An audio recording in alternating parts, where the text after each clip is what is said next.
Good morning. It's Thursday, November 14th. And so far this year, it has been a remarkable year for the Republican Party. They not only won the presidency, but they won control of the House and control of the Senate. And so what do you think that the voters can expect from this unified coalition of the Republican Party? Donald Trump will make swift appointment to many cabinet positions, and the Republicans in Congress are likely to use their voting advantage to advance Trump's priority, even though those priorities may face a few roadblocks from the Democratic minority. This was a historic election that has proven that a majority of Americans are eager to secure the borders, to get lower costs of many items, to remain a powerful nation using peace as a weapon. And maybe they even consider this vote a return to common sense. And those are the thoughts of Speaker Mike Johnson, the Republican from Louisiana. But even though Trump has this majority, but they're slim majorities. And Trump's relationship with members of his own party has always been a little bit tenuous, because he's an off-the-wall guy. And you know from experience in his last presidency and over the 4 years between his presidencies, there are many things that Trump says that have not been the truth. And he has changed his mind on many things in the middle of a crisis. So there are many who are not sure exactly where he stands on anything. And then the way the rules are set up in the Senate and in the Congress, members of the minority party have a chance to what they will call slow walk or even kill bills without a degree of bipartisanship. So it's well known that in the House, the GOP has had internal fights many times over the last 2 years that have stymied action because they only have a small majority. And if you have a small majority, then 2 or 3 or 4 of that majority can screw up the whole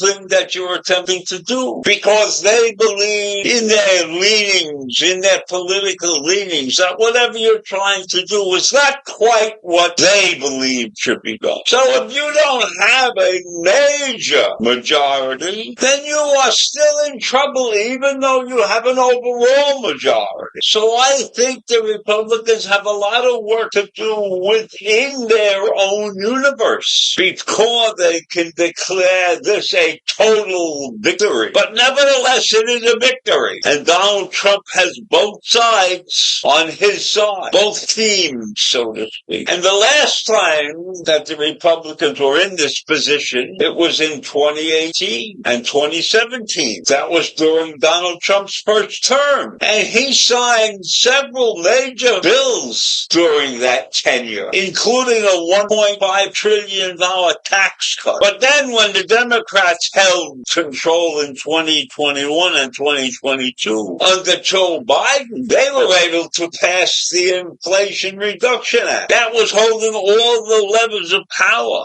to pass the Affordable Care Act, a major piece of legislation in this country that was desperately needed. So being in total control can be very good, and it can be very tenuous and very, very upsetting to many that hold the reins, because they think they can do anything, but it doesn't always work that way. And this is what might happen now with the GOP in control. Old members of the Supreme Court who are Republican in nature will be able to retire now because they have a Republican in the White House. And then there will be other judicial appointments that the Republicans will control. And right now, Biden is trying to clean his slate of every Democratic nominee that he could possibly get put into place before his term ends. Will probably be intense and take a hell of a lot longer when the nominee is somewhat controversial. And there will be some rare instances when the president has to withdraw the nominee because it becomes clear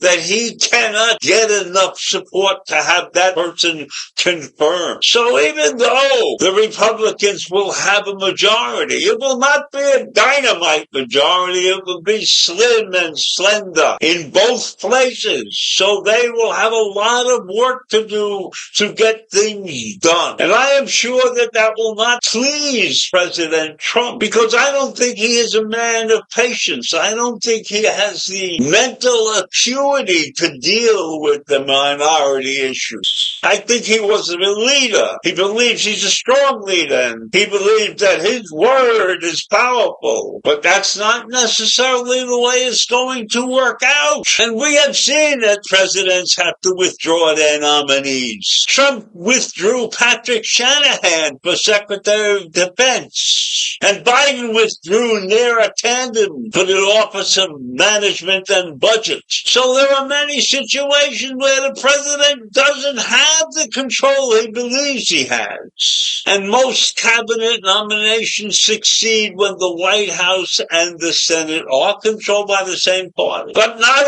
always. So incoming presidents have historically been afforded a degree of latitude. But I don't know if we consider Donald Trump an incoming president. He's a repeat president, and that may put a different light on his role. So we'll have to see exactly what turns out in this situation right now. There's a lot of work to be done, and the Democrats are scrambling to clean their slate before they get kicked out of office. And the Republicans are going to probably stop them or attempt to stop them from doing too much damage before they take total control. So this is a tenuous period in our careers, in our lives, in our political situations, or whatever you want to call it. So I leave you with those crazy thoughts this morning. Have a great day. Bye.